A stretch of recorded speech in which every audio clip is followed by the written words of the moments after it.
Dear student, next topic is here beta. Scalar and vector quantity. Okay? Scalar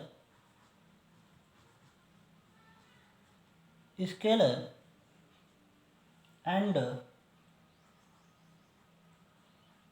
vector. Scalar and vector quantities.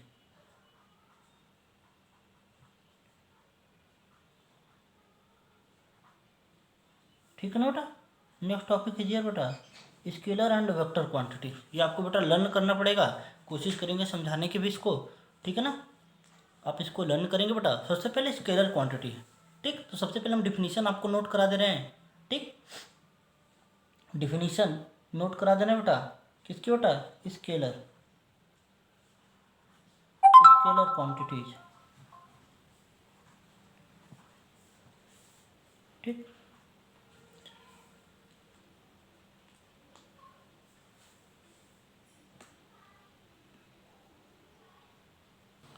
Dear student, here definition of the scalar quantity.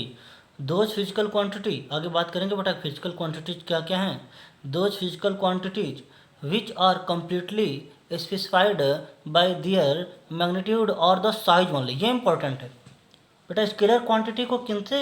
Only their magnitude और size only, no direction, और called the scalar quantity. Okay बेटा? और called the scalar quantity. इसके कुछ example हैं, ठीक। तो इसके एग्जांपल देख लेना बेटा।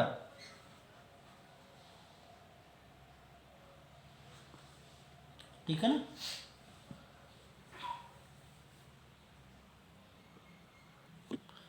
ये बेटा है डिस्टेंस। फर्स्ट एग्जांपल इसका क्या है? डिस्टेंस है, ये स्केलर क्वांटिटी है। मास है बेटा, स्केलर क्वांटिटी है। वॉल्यूम है, स्केलर क्वांटिटी है। डेंसिटी है, डेंसिटी है बेटा, स्केलर क्वांटिटी है। टाइम है, स्केलर क्वांटिटी है। स्पीड है, स्केलर क्वांटिटी है बेटा, ठीक है ना? पोटेंशियल डिफरेंस क्लास 10th में आपको पढ़ने को मिलेगा। पोटेंशियल डिफरेंस है ये बेटा, स्केलर क्वांटिटी है, ठीक है ना? वर्क है बेटा, स्केलर क्वांटिटी है, ठीक। एनर्जी, इसमें हम बेटा बात करेंगे काइनेटिक एनर्जी, जो पढ़ाएंगे आपको आगे। एंड एनर्जी में कई जितनी एनर्जी आएंगी, kinetic energy and potential energy, ठीक है ना? ये काइनेटिक एनर्जी है और ये बेटा पोटेंशियल एनर्जी, ठीक। ये सब जो हैं ETC लिख देते हैं बेटा फिर, ठीक है ना? ये सब क्या है? स्केलर क्वांटिटी है। अब बात करते हैं बेटा वेक्टर क्वांटिटीज की। किसकी बेटा? Vector quantity. इसकी डिफिनीशन नोट करते हैं बेटा। डिफिनीशन है those physical quantities, those physical quantities, okay, which है बोथ, क्या बेटा? मैग्नीट्यूड एंड डायरेक्शन, दोनों होगी। उसमें ओनली मैग्नीट्यूड होगा स्केलर में, इसमें magnitude and direction both are called the vector quantities, ठीक है ना बेटा? It's example here, it's example बेटा। What is the example of the vector quantities, ठीक है ना? देन यहाँ पे सब इसकी हम एग्जाम्पल की बात करते हैं बेटा। नंबर फर्स्ट, अभी आपको हमने पोजीशन बताया। क्या बताया बेटा? Position. Position at a vector quantity. Position के लिए हमने देखा ना, एक उसका मैग्नीट्यूड 3 यूनिट जो था वो बेटा मैग्नीट्यूड था और डायरेक्शन था। एक आर के लिए बेटा आया था, यहीं पे बगल में दिखा देते हैं। एक आर के लिए है बेटा, तो एक आर का ये है क्या? मैग्नीट्यूड जो है ये 3 यूनिट, एंड बेटा इसकी डायरेक्शन जो राइट साइड। एक हमको इस सेंस ऑफ द डायरेक्शन यहाँ चाहिए, तो जो डायरेक्शन की बात हमने किया था, तो ये पोजीशन कैसे है? वेक्टर क्वांटिटीज, ठीक है ना बेटा? पोजीशन के बाद बेटा डिस्प्लेसमेंट, डिस्प्लेसमेंट जो होगी it will B vector quantity. Displacement के बेटा इसी चैप्टर में आपको हम वेलोसिटी पढ़ाएंगे। Velocity is vector quantity. इसी चैप्टर में बेटा नेक्स्ट जाएगा एसिलेशन, एसिलरेशन,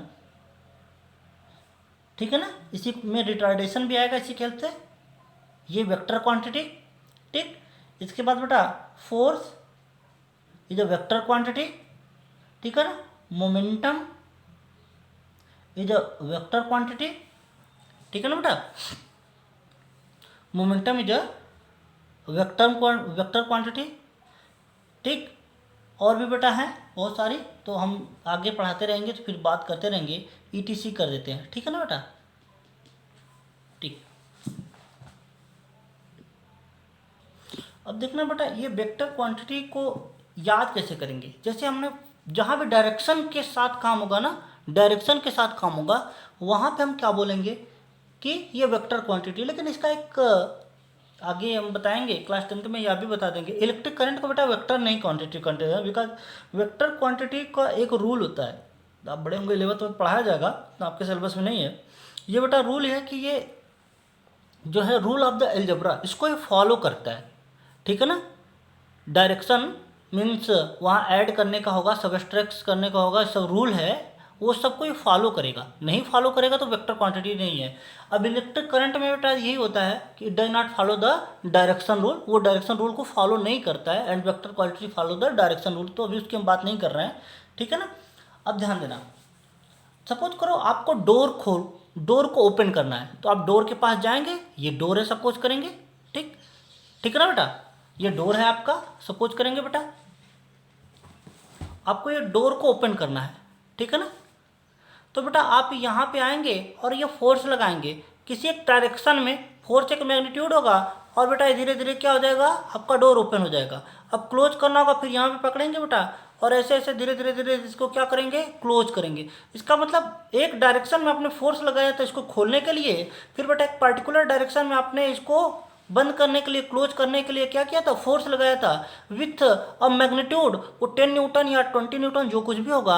इसका मतलब फोर्स में क्या, मैग्नीट्यूड एंड डायरेक्शन बोथ आ रहा है, hence it will be a vector quantity. It means बेटा जो भी क्वांटिटी होंगी, जिस क्वांटिटी में क्या मैग्नीट्यूड विथ डायरेक्शन आएगा, magnitude with direction is known as the vector quantities, and those quantity which have only magnitude no direction, यहाँ direction की जरूरत नहीं होगी, इज नोन एज द क्या, स्केलर क्वांटिटीज, ठीक है ना बेटा। जैसे हमने कहा मास ऑफ एन ऑब्जेक्ट, बेटा मास है, जैसे एक हम आयरन बॉल बात करें और एक प्लास्टिक बॉल की बात करें, which is heavier, iron ball will be heavier because it has own mass, it has more mass in compare to the plastic ball, ठीक है ना बेटा। अब ये मास क्या है, the matter containing in the form of the, हो सकता है बेटा सॉलिड, लिक्विड और gas, in the substance is known as its mass. तो वहाँ पे जो मैटर है उसमें भरा है बेटा, जो मैटर फील्ड है उसका क्या हो जाएगा, मास हो जाएगा।